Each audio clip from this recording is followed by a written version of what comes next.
So do you see the fact well, I don't know, let me ask the question. Are there a lot of international and national people coming into the university system who are interested in agriculture? Absolutely. Okay. In fact, we just hosted a big binational summit in this very room a couple weeks ago, maybe a month ago, with Israel, and signed an MOU with them. Many of the challenges they're facing in Israel with climate and water and drought, heat, are very similar here in California. So we're going to be working very jointly on how to find solutions together. When I talk about controlled environment agriculture, we've got an MOU with the Netherlands to jointly work on some of those solutions. They've really been an international leader in that field. And, again, there's no reason for us to have to learn what they've already figured out, and vice versa. Right. And what we've always discovered for decades is when you put scientists from different disciplines and different cultures together, they spark new ideas off each other. That's something we're really trying to facilitate a lot more of. Now, are you working with the Silicon Valley and some of the technology developers? Absolutely. As well as financiers? Absolutely. We partner very closely with several Silicon Valley related entities. We help co-sponsor like the Forbes AgTech Summit, the Food IT, which happens over in Silicon Valley every year. We meet with them regularly. We've got, I don't want to name names of companies, but we've got different companies partnering up with us on a variety of research projects. We're working very closely with NASA Ames over at Moffett Field on several projects around ag technology, better weather detection, supercomputing of data so that we can analyze things like ecosystem services, where best to put resources in the field, how to manage water. So yeah, all of those partners are really critical. Now what about the federal government? There's in some areas there's been a reduced influence by the federal government. Have you seen that in agriculture in particular? Yeah. We work very, very closely with National Institute of Food and Ag, as well as the Ag Research Service. Both of those have had a hiring freeze. And right now there's a deep, deep concern throughout the nation of USDA's recent proposal to move National Institute of Food and Ag out of Washington, D.C. and put it elsewhere. Some folks are very concerned that that will lessen the role of NIFA, as it's called, its acronym, because it was designed to actually be an entity in DC that was partnering and facilitating more collaboration with like the National Institute of Health, the National Science Foundation, other big, large research entities. But to make sure that as we are looking at our research portfolio nationally, food and ag are at the table, because hey, we all have to eat. Right. And it's real easy to sometimes forget the amount of research needed. In fact, the US is falling behind on research in food and ag. Oh, really? Oh, yeah.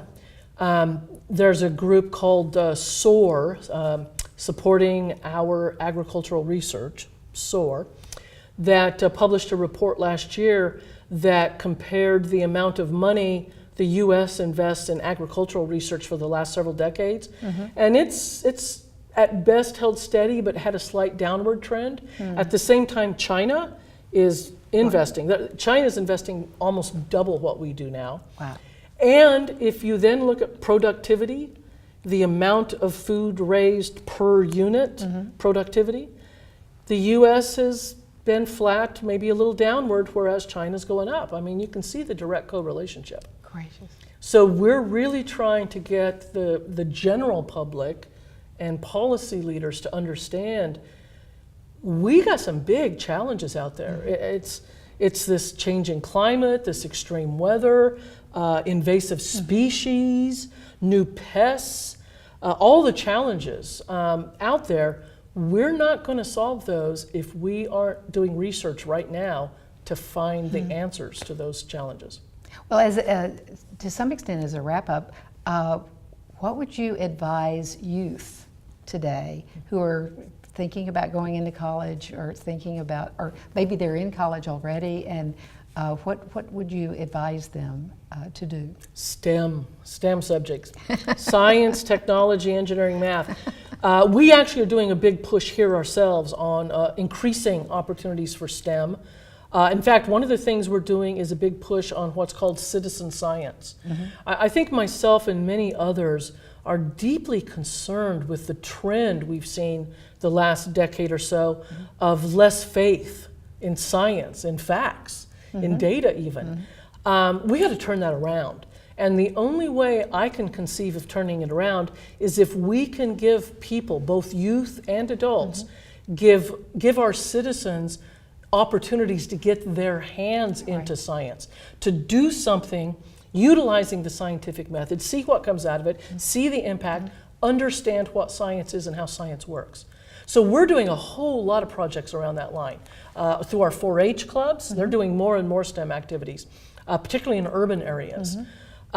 With adults, we've created our California Naturalist, which is somewhat loosely based upon our Master Gardener type program. And we're trying to get all of our existing programs like Master Gardeners, Cal Naturalist, to find new ways to engage even more.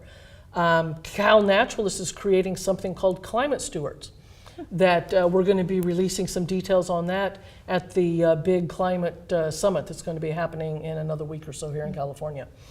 But we've really got to create these vehicles for citizens, young and old, to participate in science and start understanding it better and supporting it more. Well, that's very exciting. Yeah. So, what advice do you have for the future?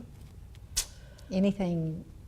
Wow, that's a really big question. That's a really big question. Very open-ended. So. Very open-ended. I think one thing I would just emphasize again is this collaboration, both the urban-rural, but also from my current position with the Land Grant University here in California. It's really easy for folks to get too focused on the campuses. We see that a lot in the legislature and even the current governor, that all the discussion is about classroom teaching on a campus. And I guess, not to be too self-serving, but the mission I lead is to make sure that all 40 million citizens of California, people who will never set foot on a campus, still get benefit from the University of California. It's that cooperative extension mission.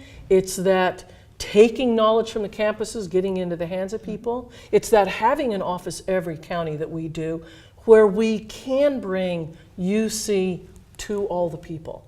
And to me, it's just another version of that collaboration, that bridge building that we need to have more of. That's great. Yeah. Well, thank you so much, Glenda, for meeting with us and for sharing your ideas about the future and the present. Well, thank you. This has been really enjoyable. It's good seeing you again. It's good to see you too.